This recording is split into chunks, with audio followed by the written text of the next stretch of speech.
Taigi startas duotas ir prasideda kova ir į priekį iš karto šauna žirgas Varis, vadinamas Stasio Kėrio.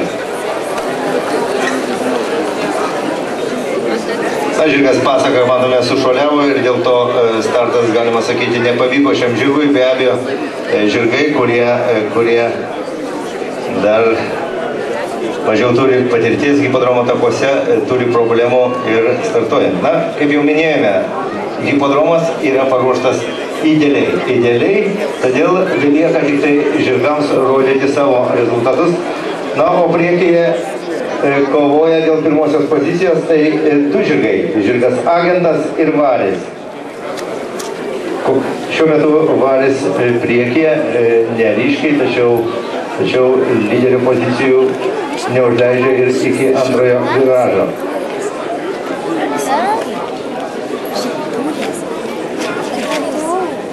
Na, matome, visiškai neblogai jaučiasi žirgas Varis, vadinamas Stasio Kėrio.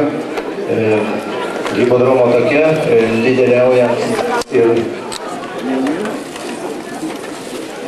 ar užteks jėgų iki finišo būtent šiam žirgui, mes pamatysime, kuomet žirgai priartės prie finišo tiesiosios. Dar visas ratas, galima sakyti, tai hipodromo ratas yra skirtas šiems žirgams. Galima matyti didžiajam žiūrovų būriui. Situacija tenkina, kadangi kol kas lyderis yra žirgas Varis. Palaikymo aplodismentai yra skirti žirgui Pasaka, kurį vadiliuoja Mindaugas Dainėka. Be abejo, outsiderio pozicija nėra maloni nei vienam sportininkui, jo labiau ir žirgam. Na, Varis kol kas lyderis. Lyderis šiame bėgime.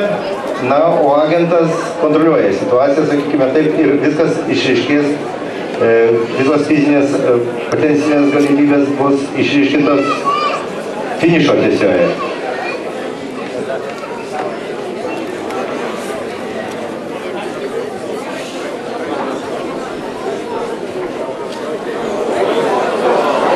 Na ir matome, Varis sušuoliavo ir keitėsi situaciją. Į priekį šauna Agentas, kurį vadiliuoja Algimantas Pamarnackas.